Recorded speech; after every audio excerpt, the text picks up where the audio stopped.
The Los Angeles Clippers season has finally came to an end, and low-key, I'm sad about it. I think the main reason I'm sad about it, man, is because they're one of the few teams in the league. Now, I'm seeing it more in the playoffs from teams, but they're one of the few teams in the leagues that really, what I consider, box every night. And what they were at such a disadvantage in the series, talent-wise, they just, they fought, man. Each and every game, no matter who was on the court, they fought. And I want to give that appreciation to Russell Westbrook.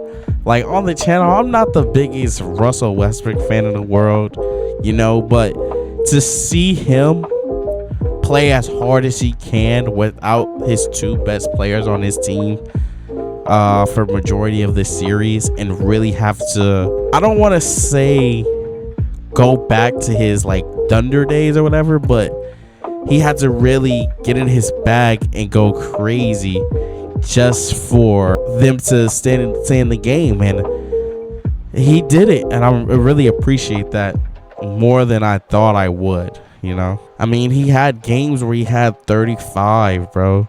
He had games where he took over in the fourth quarter. And after the last two seasons where he was on the Lakers, you would have never thought he would get back to that ability to take over a game. And he did it basically twice in this playoffs.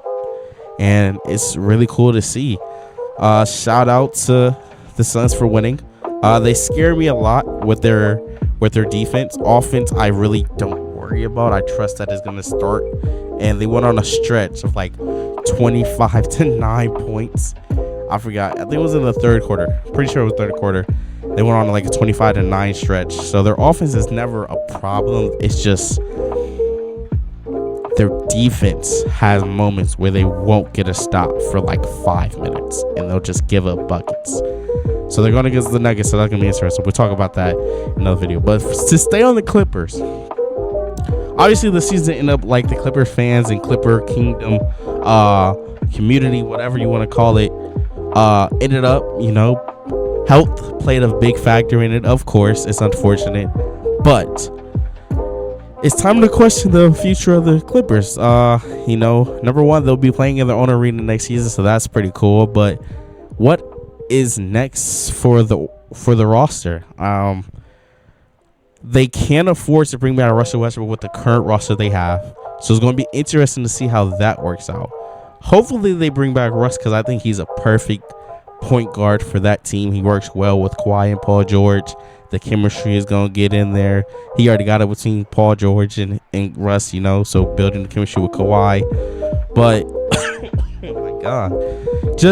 I'm excited to see what their offseason looks like, because for the past 3-4 years, whatever, how long this era of Paul George and Kawhi has been, they've always managed to have a competent roster. They've always had the depth. They were always one of the deepest teams. As of now, you see we got people. The bench is crazy. Norman Powell, Nicholas Batum, Terrence Mann, Bones Highland, Mason Plumlee. Just the depth is ridiculous. Robert Covington. Did I say Marcus Morris? Their depth is crazy. So it's going to be interesting to see how they improve the team to become a better championship team. Or do they stay plateau and just hope that Kawhi and Paul George can stay healthy? As always, Clippers fans, if you're seeing this video, please comment down your thoughts on the season. I would love to hear them. I read the comments all the time. I'm really interested to see what Clipper fans think the trajectory for the Los Angeles Clippers offseason should be. Once again, I really want to give a shout out to Russ, man. I really appreciated watching him fight. I said this on Twitter, but I like the Clippers so much because they box, bro. They're not going out without a fight. They going to box regardless of who's on the court. I said that at the beginning. I'm saying it again to close out the video. Shout out to teams that box. I'm out. Peace.